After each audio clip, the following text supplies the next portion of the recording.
यह कहानी बड़ी ही शिक्षाप्रद और ज्ञानवर्धक है। मेरा आपसे निवेदन है कि कहानी के अंत तक हमारे साथ बने रहें। रमेश का जन्म एक गरीब परिवार में हुआ था। रमेश के परिवार में उसकी पत्नी और वो सिर्फ दो ही सदस्य थे। कच्चे घर में वह अपना गुजारा कर रहे थे। वह गरीब आदमी पूरे दिन मजदूरी करके अपना और अपनी पत्नी का पेट पालता था। इसी तरह दोनों का जीवन चल रहा था। समय के साथ उसकी पत्नी गर्भवती हो जाती है। यह सुनकर रमेश बहुत खुश होता है। वह सोचने लगता है कि अब हमारे घर में भी एक नन्हा सा पुत्र खेला करेगा। हम उसे गोद में खिलाया करेंगे। पर जो उसके और उसके परिवार के जीवन में होने वाला था, उससे वह बेखबर था। धीरे धीरे समय गुजरता है और उस गरीब के घर में वह दिन भी आ जाता है जब उसकी पत्नी एक बच्चे को जन्म देने वाली थी। उसे उसका पति एक अस्पताल में भर्ती कराता है। प्रसव का समय जब निकट आता है तो रमेश कुछ पैसों का बंदोबस्त करने के लिए चला जाता है। फिर लौटते समय अपने होने वाले बच्चे को लेकर मन में सपने सुजोने लगता है। तब तक उसके पास यमराज का बुलावा आ जाता है। उसकी एक दुर्घटना में मृत्यु हो जाती है। शहर के कुछ लोग इधर उस आदमी का अंतिम संस्कार करते हैं, तो दूसरी तरफ उसकी पत्नी अस्पताल में अपने बच्चे को जन्म दे रही होती है। जब उस बेचारी को यह खबर मिलती है कि उसके पति की मृत्यु हो गई है, तो वह फूट फूट कर रोने लगती है कि हे भगवान, यह तूने कैसा मेरे ऊपर दुखों का पहाड़ गिरा दिया। मेरा जो सहारा था उसे ही मुझसे छीन लिया। कम से कम इस बच्चे का तो ख्याल किया होता, जिसका अभी अभी जन्म हुआ है। पैदा होने से पहले ही तुमने उसके सिर से पिता का साया हटा दिया। अब कौन इस बच्चे का पालन पोषण करेगा। वह दुखियारी अस्पताल में ही अपने पति की याद करके बुरी तरह से रो रही थी। उसे समझ में नहीं आ रहा था, संतान के आने की खुशी व्यक्त करूं या पति के जाने का दुख। शहर के कुछ लोगों ने उसे समझाया, बहन, जन्म मृत्यु तो सब विधाता के हाथ में होता है, इसमें मनुष्य का कोई जोर नहीं चलता। यह भी कहा जाता है कि परमात्मा जो करता है अच्छा ही करता है, इसलिए जो चला गया उसका शोक छोड़ दो और यह जो आया है उसके बारे में सोचो। इधर कई तरीकों से लोग उस गरीब महिला को समझाते हैं। नवजात शिशु को देखकर उसका कुछ दुख हल्का होता है। वह सोचती है कि अब मैं इस पुत्र को पाल पोस कर बड़ा करूंगी, यही मेरा सहारा बनेगा। अब वह अपने बच्चे को लेकर अपने घर आ जाती है। नगर के कुछ लोगों ने उस महिला की कुछ दिन तक मदद करी, लेकिन कौन हमेशा मदद करता है। जब कुछ दिन बीते तो मददगार भी पीछे हट गए। अब वह अपने बच्चे को लेकर बिल्कुल अकेली पड़ गई। वह समझ गई थी कि दूसरों की मदद से कितने दिन तक जीवन जिया जा सकता है। यदि हमें जीना है और इस बच्चे को पालना है, तो खुद जिम्मेदारी उठानी होगी, खुद कोई काम करना पड़ेगा। इस प्रकार वह महिला दूसरों के घरों में अपने लिए साफ सफाई का काम तलाश लेती है। काम करके जो पैसे मिलते थे, उनसे वह अपना और अपने बच्चे का पेट पालने लगी। समय के साथ उसका पुत्र धीरे धीरे बड़ा होने लगता है। जब वह बालक 4 वर्ष का हो जाता है, तो उसकी माँ उसे पढ़ाने के लिए नगर के सरकारी विद्यालय में उसका दाखिला करा देती है। उसने सोचा कि मैं अपने बच्चे को पढ़ा लिखा कर इस काबिल बना दूंगी कि उसे कभी किसी के आगे हाथ ना फैलाना पड़े। अब इस प्रकार वह महिला मेहनत मजदूरी करके अपने बच्चे को पढ़ाने लगती है। बच्चा भी ठीक से समझता था कि उसके घर में केवल माँ ही है। परिवार का खर्च चलाने वाला उसका पिता उसके जन्म से पहले ही चला गया है, इसलिए वह पढ़ाई भी खूब मन लगाकर करता था। धीरे धीरे बच्चे की उम्र 12 वर्ष की हो जाती है। एक दिन की बात है, वह स्त्री बहुत बीमार पड़ जाती है। उसने सोचा कोई छोटी मोटी बीमारी होगी, इसलिए कभी उस पर ध्यान नहीं दिया। लेकिन उसकी हालत दिन पर दिन खराब होती चली गई। बीमार होने की वजह से वह काम पर भी नहीं जा पाती थी। घर में इतने पैसे भी नहीं थे कि कहीं अपना ठीक से इलाज करा लेती। माँ को अत्यंत बीमार देखकर बेटे को बहुत चिंता होती है। वह बालक कहता है, माँ, तुम चिंता मत करो, मैं तुम्हारे लिए अभी डॉक्टर के पास से दवाई लेकर आता हूँ, तुम उसे खा लेना, फिर तुम जल्दी ही ठीक हो जाओगी। अपने बेटे की बात सुनकर माँ की आंखें भर आती हैं। वह कहने लगी, बेटा, अब तुम्हें कहीं जाने की जरूरत नहीं है। मेरा भी अब समय आ गया है। मैं तुम्हारे पिता के पास जाना चाहती हूँ, लेकिन जाने से पहले तुम मेरी एक बात हमेशा याद रखना। जब तेरा जन्म नहीं हुआ था, तब तेरे पिता ने और मैंने एक सपना देखा था कि हम अपने बच्चे को पढ़ा लिखा कर इतना काबिल बना देंगे कि उसे हमारी तरह गरीबी भरी जिंदगी ना जीनी पड़े। लेकिन बेटा, मैं उस सपने को पूरा नहीं कर पाई। मैं यदि चली भी जाऊं, तो तुम अपने पिता के सपने को जरूर साकार करना। तुम ऐसा कोई काम मत करना जिससे तुम्हारे पिता का नाम खराब हो। तुम इस प्रकार से अपना जीवन जीना कि तुम्हारा नाम दूर दूर तक लोग जान जाएं। बेटा, कभी पैसे के पीछे मत भागना।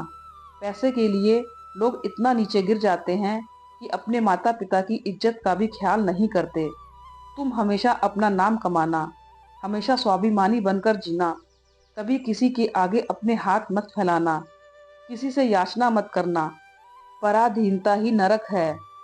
मनुष्य को सदा ही विद्या, धन, बल, कीर्ति और पुण्य कमाना चाहिए। लड़के ने कहा, माँ, तुम घबराओ नहीं, मैं तुम्हारे लिए अभी दवाई लेकर आता हूँ। और इतना कहकर लड़का माँ से रुपए लेकर दवा लेने चला जाता है। बेटे के जाते ही उस गरीब स्त्री के प्राण निकल जाते हैं। जब नगर वालों को पता चलता है, तो सब लोग इकट्ठे होकर उस स्त्री का उसके बेटे के हाथों अंतिम संस्कार कराते हैं। अब तो वह बालक बिल्कुल अकेला हो गया था। किस्मत भी क्या खेल दिखाती है। जब जरूरत होती है अपनों की, तब अकेलेपन की रात में जगाती है।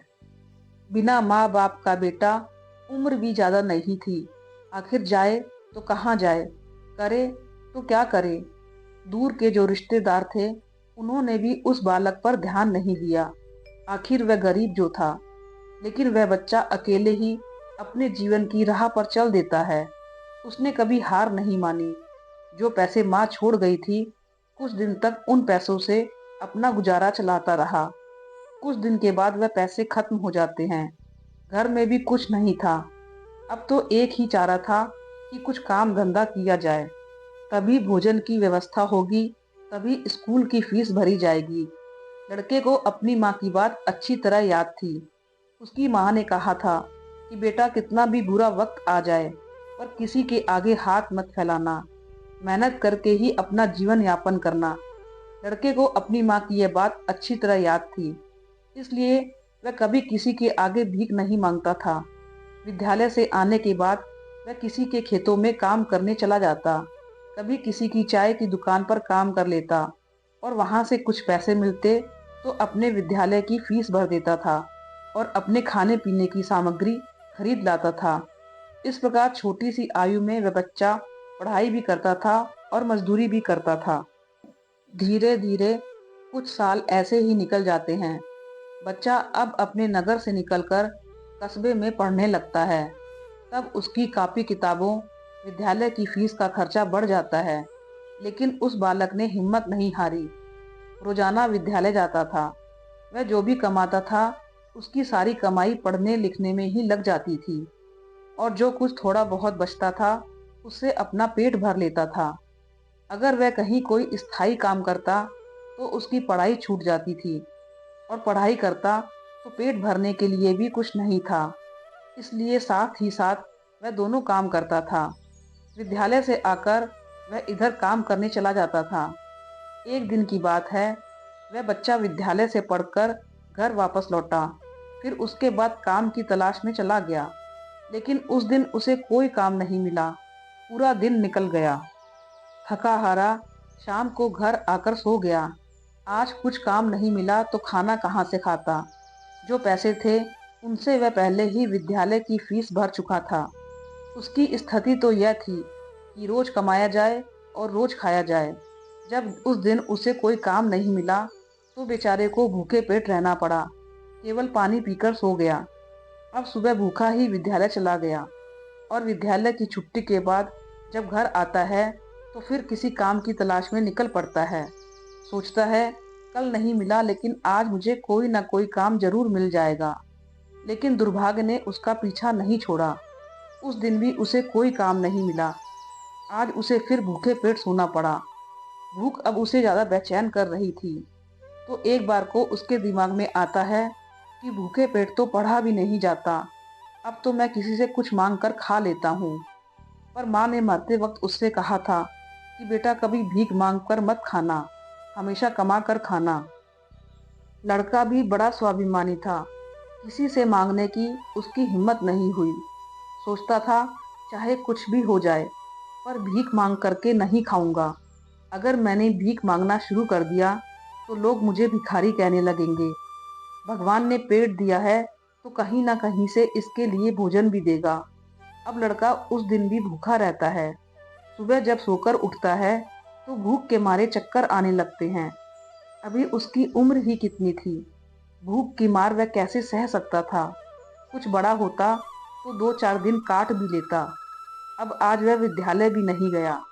सोचा आज मैं सुबह से ही काम पर जाता हूँ, काम मिल जाएगा तो भोजन कर लूंगा, फिर अगले दिन के लिए तैयार हो जाऊंगा।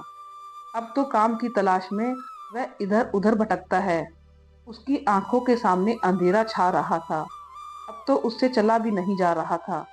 फिर एक पेड़ के नीचे बैठकर सोचने लगता है कि अगर इस समय मुझे भोजन नहीं मिला तो मेरे प्राण निकल जाएंगे।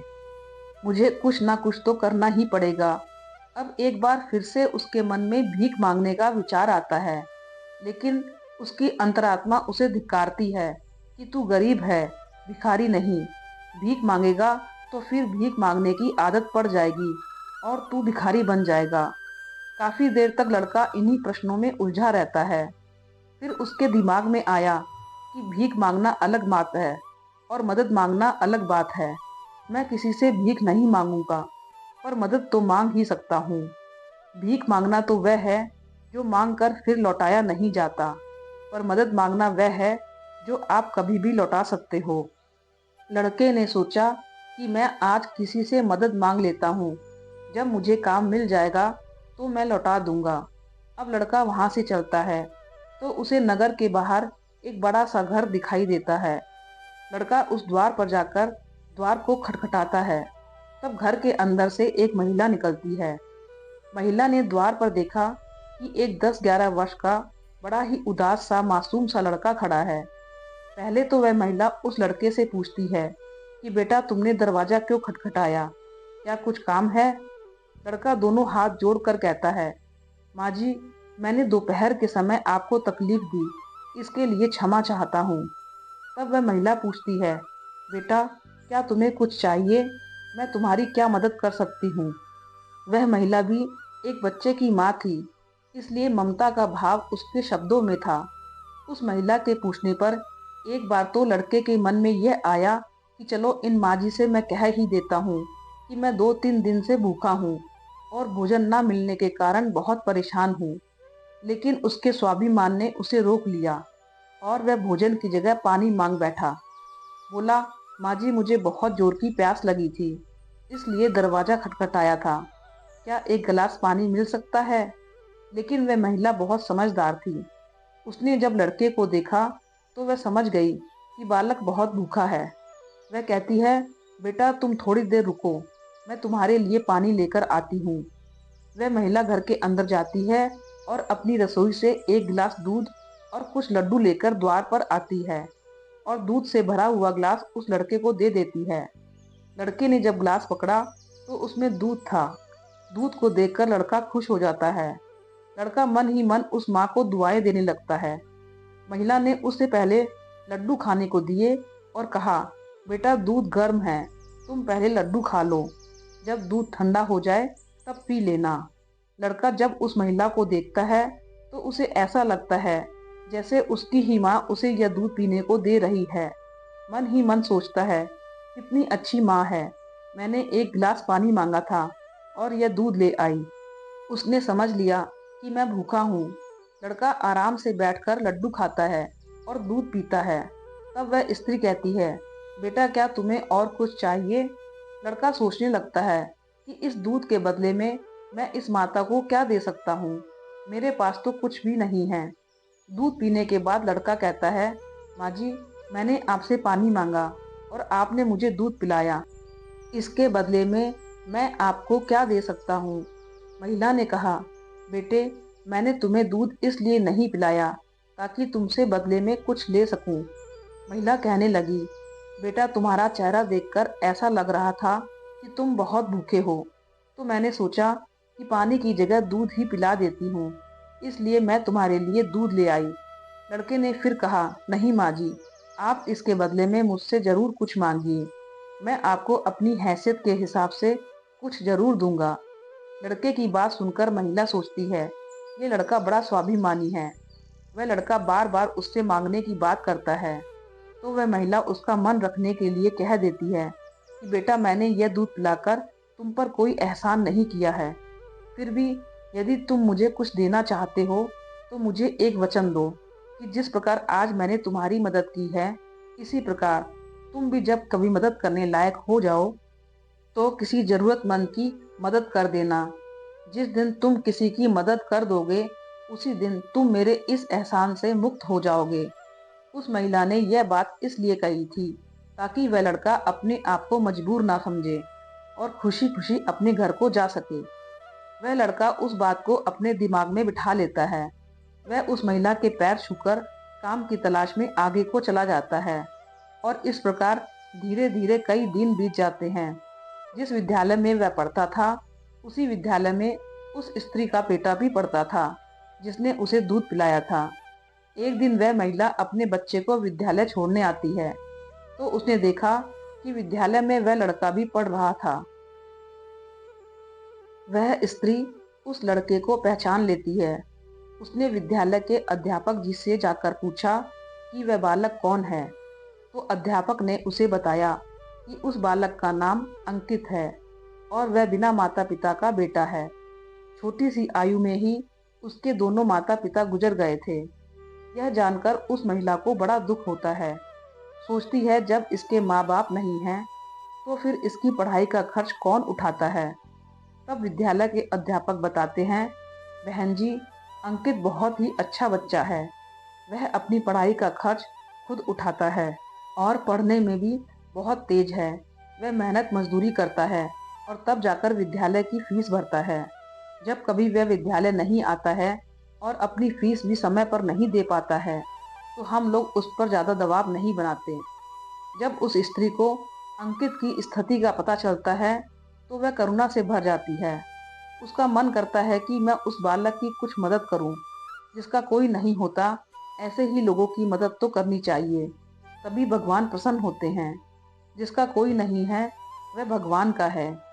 और जरूरतमंद की मदद करने का अर्थ है कि आपने भगवान को प्रसन्न कर दिया। महिला ने सोचा, यह लड़का मुझसे पैसे तो लेगा नहीं, क्योंकि यह बड़ा स्वाभिमानी बालक है। तब उस महिला ने अध्यापक से कहा, श्रीमान जी, अगर मैं इस बालक की फीस भर दिया करूं, तो आपको कोई आपत्ति तो नहीं है? अध्यापक ने कहा, बहन जी, आपकी सोच अच्छी है। आप उसकी फीस भरे तो मुझे कोई आपत्ति नहीं होगी, लेकिन अंकित इस बात के लिए तैयार नहीं होगा। तब वह महिला कहती है, मैं उसकी मदद करना चाहती हूँ। आप किसी तरह से अंकित को समझा देना। उससे कह देना कि उसकी स्थिति को देखते हुए सरकार ने उसकी फीस माफ कर दी है। तुम्हें फीस भरने की कोई जरूरत नहीं है। अध्यापक भी इस बात से सहमत हो जाते हैं। वह महिला अंकित की पूरे वर्ष की फीस भर के अपने घर चली जाती है। इस तरह वह हर वर्ष उसके पूरे साल की फीस जमा कर दिया करती थी, ताकि अंकित सिर्फ मन लगाकर पढ़ सके। अब तो अंकित पूरा मन लगाकर पढ़ता था और अपने खाने पीने के लिए किसी दुकान पर काम कर लेता था। डूबते को तिनके का सहारा बहुत होता है। उस महिला के थोड़े से प्रयास से अंकित की अच्छी खासी मदद हो गई थी। वह अब खूब मन लगा के पढ़ता था। इसी तरह कुछ वर्ष और बीत गए। अब आगे की पढ़ाई करने के लिए अंकित को शहर में जाना पड़ा। सोचा, शहर में रहकर मैं कोई छोटी मोटी नौकरी कर लूंगा और अपनी पढ़ाई भी करता रहूंगा। इस बात का पता उस महिला को तब चलता है जब वह उसकी फीस भरने के लिए विद्यालय में जाती है। वह महिला जब अंकित की फीस जमा करती है तो अध्यापक बताते हैं अंकित तो आगे की पढ़ाई करने के लिए शहर चला गया है। अब आपको उसकी फीस जमा करने की कोई ज़रूरत नहीं। उस महिला ने जब यह सुना तो सोचने लगी, कोई बात नहीं, भगवान ने मुझे उसकी मदद करने का इतना ही समय दिया होगा। हे भगवान, उस बालक पर दया दृष्टि बनाए रखना, वह जहाँ भी रहे खुश रहे। इस प्रकार वह स्त्री अपने घर लौट आई और अपनी घर गृहस्थी की दुनिया में व्यस्त हो गई। इधर अंकित शहर में जाकर अपनी पढ़ाई करने लगा। खर्चा चलाने के लिए उसने एक नौकरी तलाश कर ली। इस प्रकार 25 वर्ष बीत जाते हैं। ना तो अंकित कभी उस महिला से मिल पाता है और ना ही वह महिला कभी अंकित से मिलती है। उस महिला का बेटा भी अब बड़ा हो गया था। उसका बेटा एक व्यापारी बन गया था। वह स्त्री पहले से ही संपन्न थी। ऊपर से उसका बेटा व्यापार करके खूब धन कमाता था। उस माँ का बेटा भी बड़ा संस्कारी था। वह भी अपनी माँ को बहुत प्यार करता था। एक दिन उसकी माँ बहुत बीमार पड़ जाती है। शाम को जब उसका बेटा घर आता है तो अपनी माँ की हालत को देखकर बेचैन हो जाता है। वह अपनी माँ को अस्पताल में भर्ती कराता है। जांच में पता चलता है कि उसकी माँ को कैंसर है। वह लड़का डॉक्टर से कहता है, डॉक्टर साहब, आप मेरी माँ का अच्छे से इलाज कीजिए, पैसों की बिल्कुल चिंता मत कीजिए। तब डॉक्टर कहते हैं, भाई, तुम्हारी माँ को कैंसर की बीमारी है और कैंसर का इलाज बहुत महंगा होता है। छोटे मोटे अस्पतालों में इसका इलाज भी नहीं होता है। इसलिए तुम्हें किसी बड़े शहर में जाकर किसी बड़े अस्पताल में इसका इलाज कराना होगा। और बड़े अस्पताल का मतलब है कि खर्चा। बेटे ने कहा, डॉक्टर साहब, मैं अपनी माँ को ठीक करने के लिए कुछ भी कर सकता हूँ। आप मुझे बस कोई रास्ता बताइए। मैं अपनी माँ का इलाज कहाँ करा सकता हूँ। तब डॉक्टर उसे बड़े शहर जाने की सलाह देते हैं। डॉक्टर बोले, बड़े शहर में कैंसर का हॉस्पिटल है। यदि वहाँ का इलाज तुमने पूरा करा लिया तो तुम्हारी माँ इस रोग से बच सकती है, नहीं तो तुम्हारी माँ के प्राण संकट में पड़ सकते हैं। यह सुनकर लड़का घबरा जाता है। वह डॉक्टर साहब से बड़े शहर वाले डॉक्टर साहब का नंबर और पता लेकर अपनी माँ को बड़े शहर ले जाता है। उसकी माँ उसे मना करती रही कि बेटा, तुम मुझे कहाँ ले जाओगे, इतना पैसा कहाँ है हमारे पास। बड़े शहर में अच्छा इलाज कराने के लिए हमारे पास पर्याप्त पैसा नहीं है। यहीं से डॉक्टर साहब से दवा ले लेते हैं, धीरे धीरे मैं सही हो जाऊंगी, तुम परेशान मत हो। तब लड़का बोला, माँ, इस दुनिया में तुम एक ही हो जिसके होने से मुझे कभी अकेलापन महसूस नहीं होता। मुझे कभी किसी बात की चिंता नहीं होती। इसलिए कुछ भी हो जाए, मैं तुम्हें मरने नहीं दूंगा। धन का क्या है, खत्म हो गया तो फिर कमा लेंगे, लेकिन माँ तो फिर नहीं मिल सकती। इस प्रकार लड़का अपनी माँ को बड़े शहर लेकर जाता है। जिस डॉक्टर से उसकी माँ का इलाज होना था, वह डॉक्टर साहब उस समय अस्पताल में नहीं थे। वह किसी मरीज को देखने के लिए विदेश गए थे। अस्पताल के कर्मचारी ने बताया कि डॉक्टर साहब कल आएंगे, तब तक आप अपनी माँ को अस्पताल में भर्ती करा दें। लड़के ने बिना देरी किए अपनी माँ को भर्ती करा दिया और डॉक्टर साहब के आने का इंतजार करने लगा। अगले दिन जब डॉक्टर साहब आते हैं तो वह लड़का अपनी माँ की हालत डॉक्टर साहब को बताता है। डॉक्टर साहब ने भरोसा दिया कि जांच के आधार पर मैं कह सकता हूँ कि तुम्हारी माँ ठीक हो जाएगी, मगर इनका इलाज काफी लंबा चलेगा। लड़के ने कहा, डॉक्टर साहब, कुछ भी हो जाए, मैं अपनी माँ को ठीक कराकर ही घर ले जाना चाहता हूँ, चाहे इसके लिए मुझे अपना सब कुछ बेचना पड़े, कितने ही दिन मुझे यहाँ रुकना पड़े। इस प्रकार वहाँ के डॉक्टर ने उस माँ का इलाज शुरू कर दिया। डॉक्टर साहब जो दवाइयाँ लिखते थे वह दवाइयाँ बहुत महंगी आती थी। लड़का अपनी माँ के लिए महंगी से महंगी दवाइयाँ लेकर आता था। उधर उसका जो व्यापार था वह अपनी माँ की देख रेख के कारण उसमें भी समय नहीं दे पाया, तो वह भी ठंडा पड़ गया। कई दिन तक इलाज होता रहा। धीरे धीरे माँ की हालत में सुधार होने लगा। बेटे के पास जो जमा पूंजी थी वह खत्म होने लगी। इधर माँ को जब पता चलता है कि बेटे के पास अब पैसे नहीं रहे, तो माँ कहती है, बेटा, तुम इतनी महंगी दवाइयाँ क्यों ले रहे हो? कहाँ से डॉक्टर साहब की फीस भरोगे? कहाँ से दवाइयों का खर्च उठाओगे? तुम्हारा व्यापार भी ठप हो गया है। तब बेटा कहता है, माँ, तुम चिंता मत करो, मैं तुम्हारा इलाज, अपना मकान, दुकान सब कुछ बेच कर कराऊंगा। माँ भी बेटे की जिद के आगे बेबस हो जाती है। वह लड़का अपनी माँ का इलाज निरंतर जारी रखता है और धीरे धीरे 1 महीना बीत जाता है। एक बात बड़ी ही विचित्र थी। उस अस्पताल का जो सबसे बड़ा डॉक्टर था, वह जब उस लड़के की माँ से मिलने आता था, तो काफी देर उस माँ के पास बैठकर बातें किया करता था। यह देखकर माँ को भी बड़ा अच्छा लगता था और वह सोचती थी कि अजीब डॉक्टर है। इतना बड़ा डॉक्टर होकर भी जिसके पास बिल्कुल भी फुर्सत नहीं है, वह मुझसे बात करने के लिए इतना समय कैसे निकाल लेता है। इस प्रकार कई दिन बीत जाते हैं। एक दिन वह लड़का डॉक्टर के पास आता है और डॉक्टर साहब से पूछता है। डॉक्टर साहब, अभी मेरी माँ का इलाज कितने दिन और चलेगा? डॉक्टर साहब उसे सारी बात बताते हैं कि भाई आप चिंता मत करो, आपकी माँ पूरी तरह से स्वस्थ हो चुकी है। मैं भी संतुष्टि के लिए एक बार जांच और करा लेता हूँ। उस जांच की रिपोर्ट आ जाने दो, फिर तुम अपनी माँ को घर ले जा सकते हो। अब तो उस माँ का बेटा रिपोर्ट आने का इंतज़ार करने लगता है। 2 दिन के बाद रिपोर्ट आ जाती है। जब रिपोर्ट आती है तो लड़का फिर डॉक्टर से मिलने जाता है और पूछता है, क्या मेरी माँ ठीक हो गई? कोई खतरे वाली बात तो नहीं है? तब डॉक्टर साहब कहते हैं, भाई तुम चिंता मत करो, रिपोर्ट अच्छी आई है, तुम्हारी माँ पूरी तरह से ठीक हो चुकी है। अब आप इन्हें अपने घर ले जा सकते हैं। डॉक्टर की बात सुनकर बेटा खुश हो जाता है और डॉक्टर साहब को बहुत धन्यवाद देता है। लड़का अपनी माँ के पास जाता है और सोचता है कि भगवान का लाख लाख धन्यवाद कि मेरी माँ बच गई, मेरी मेहनत सफल हो गई। यही बात वह अपनी माँ को बताने के लिए जाता है और माँ से कहता है कि माँ आप अब पूरी तरह से ठीक हो गई हैं, अब हम जल्द ही अपने घर जाने वाले हैं।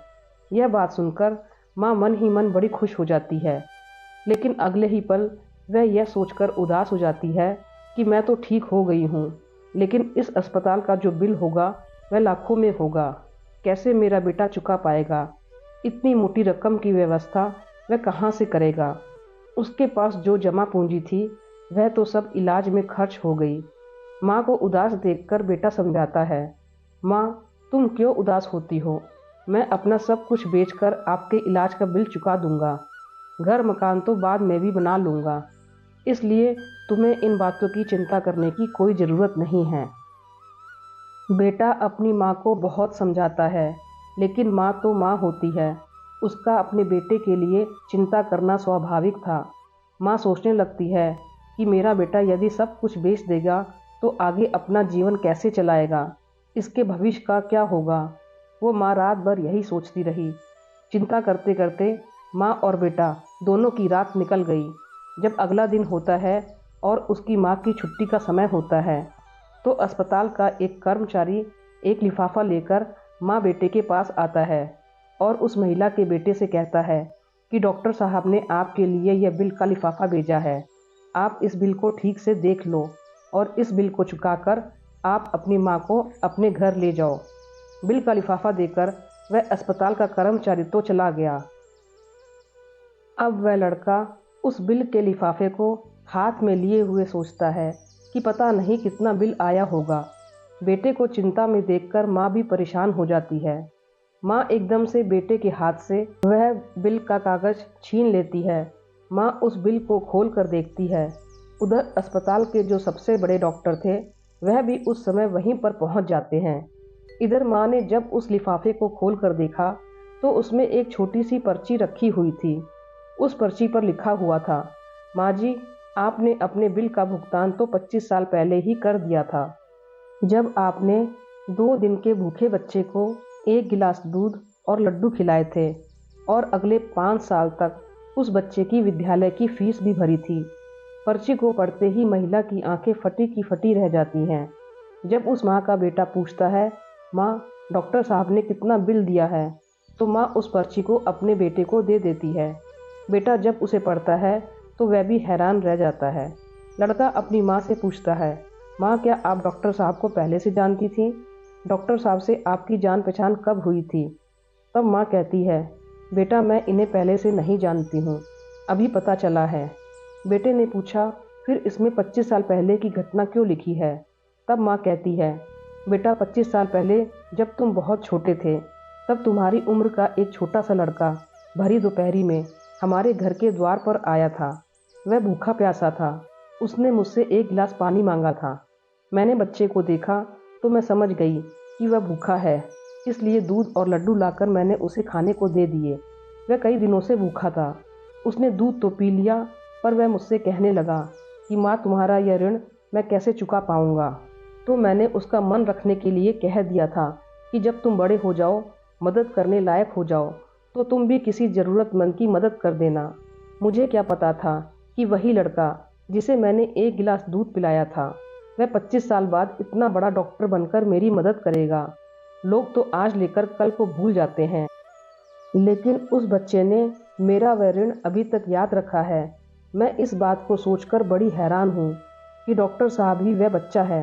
इधर माँ बेटे आपस में बातचीत कर रहे थे, उधर वह डॉक्टर साहब उनके पीछे खड़े होकर उनकी बातें सुन रहे थे।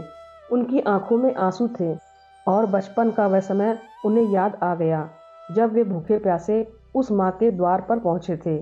डॉक्टर साहब आगे बढ़कर उस माँ को प्रणाम करते हैं और माता जी के पास जाकर बैठ जाते हैं और कहते हैं, माँ, आपके कहे हुए शब्द आज भी मेरे कानों में गूंजते हैं। मैंने आपके उन्हीं शब्दों को अपना संस्कार बनाया। मैंने अपनी ज़िंदगी में बहुत दुख देखा है, लेकिन कभी हिम्मत नहीं हारी। मैं आपका बहुत बड़ा कर्जदार हूँ। यदि आप मेरे विद्यालय की फीस नहीं भरती तो आज मैं इतना बड़ा डॉक्टर नहीं बन पाता। यह आपकी ही देन है। मैंने तो आपको उसी दिन माँ मान लिया था जिस दिन आपने ममता भरी छाँव में बैठाकर मुझ भूखे को दूध पिलाया था। इतना कहने के बाद डॉक्टर साहब वह सारे पैसे लौटा देते हैं जो माँ की दवाई में खर्च हुए थे और बूढ़ी माँ के चरणों में अपना सर रख देते हैं। वह माँ डॉक्टर साहब को उठाकर अपने सीने से लगा लेती है। डॉक्टर साहब और बूढ़ी माँ की आंखें आंसुओं से भरी हुई थीं। जब यह दृश्य अस्पताल के सारे लोग देखते हैं तो सब देखकर हैरान रह जाते हैं। सबकी आंखें नम हो जाती हैं। इसलिए यह 4 बातें जो भी व्यक्ति समझ लेगा वह कभी गरीब नहीं रहेगा। पहली बात, मनुष्य को जीवन में आने वाले परिवर्तनों से घबराना नहीं चाहिए, बल्कि उन्हें यह सोचकर स्वीकार करना चाहिए कि उनके जीवन में कुछ और अच्छा होने वाला है। इन परिवर्तनों से मनुष्य बहुत कुछ सीखता है और वह सही राह पकड़ लेता है। जो अपने साथ हुई घटनाओं से टूट जाता है वह कभी आगे नहीं बढ़ पाता। दूसरी बात, अंधेरा चाहे कितना ही घना हो, एक छोटा सा दीपक उसे मिटा डालता है। उसी तरह अगर जीवन में कुछ अंधेरा आ जाए तो ज्ञान रूपी दीपक से अंधेरे को मिटाकर सही रास्ता ढूंढा जा सकता है। ज्ञान वह निधि है जो रंक से राजा बना देती है और भटके को सही राह दिखाती है। तीसरी बात, आप दूसरों का भला कीजिए, दूसरों पर दया करिए। तुम्हारा भला अपने आप होता चला जाएगा। आपको अपने जीवन में अगर किसी की मदद करने का सौभाग्य मिले तो ज़रूर करना चाहिए। डूबते को तिनके का सहारा बहुत होता है। आपकी छोटी सी मदद से किसी का जीवन बदल सकता है। आपका छोटा सा योगदान किसी के लिए वरदान भी हो सकता है। मुसीबत में पड़े तो घबराना मत। जब एक रास्ता बंद होता है तो 10 खुल जाते हैं। जीवन में निखार तभी आता है जब मनुष्य दुख और मुसीबत की भट्टी में तपता है। कष्ट सहन करने के बाद ही मनुष्य को अनुभव मिलता है और यह अनुभव बहुत काम आता है। चौथी बात, मनुष्य के दिन चाहे कैसे भी हों, चाहे कितनी भी कठिनाइयाँ उसके जीवन में आए, परंतु उसे कभी भीख मांगकर खाना नहीं चाहिए। भीख मांगकर खाने वाला अपनी ही नज़रों में गिर जाता है और जब वह भीख मांगकर खाता है तो उसकी आदत हो जाती है बिना मेहनत किए खाने की। इसलिए मनुष्य को हमेशा मेहनत करके ही खाना चाहिए, तभी मनुष्य सफल और आत्मनिर्भर बनता है। किसी को मदद की ज़रूरत हो तो आप सबसे पहले उसकी मदद करें, लेकिन अगर आपको मदद की ज़रूरत हो तो आपको किसी से मदद मांगने की ज़रूरत ना हो। आप खुद ही अपनी मदद करने की काबिलियत रखें। आत्मसम्मान आपकी आवाज़ है, इसे बुलंद रखें। दूसरों पर ध्यान देने से बेहतर है खुद में रहो, खुद को समझो और आगे बढ़ो। आत्मसम्मान एक ऐसा कवच है जिसे कोई आपसे छीन नहीं सकता। जो कोई खुद से प्यार नहीं कर सकता वह किसी और से भी प्यार करने के लायक नहीं। उसकी इज्जत कभी मत करो जो आपकी इज्जत कदर ना करे। उसे अहंकार मत समझना, उसे आत्मसम्मान कहते हैं। अगर आप चाहते हैं दुनिया आपकी इज्जत करे तो सबसे पहले आपको अपनी इज्जत करनी होगी। अगर कोई आपका अपमान करे तो उसका भी शुक्रिया अदा करें, क्योंकि वह इंसान आपको आपकी ज़िंदगी की सच्चाई बता रहा है। ज़्यादातर लोग उन चीज़ों की कदर नहीं करते जो उन्हें आसानी से मिली हो, लेकिन खो देने के बाद पछताते हैं। आपको यह वीडियो कैसी लगी कृपया कमेंट करके बताएं। वीडियो अच्छी लगी तो कमेंट करें, लाइक करें, शेयर करें और ऐसी ही और वीडियो को देखने के लिए हमारे चैनल को सब्सक्राइब करिए। धन्यवाद।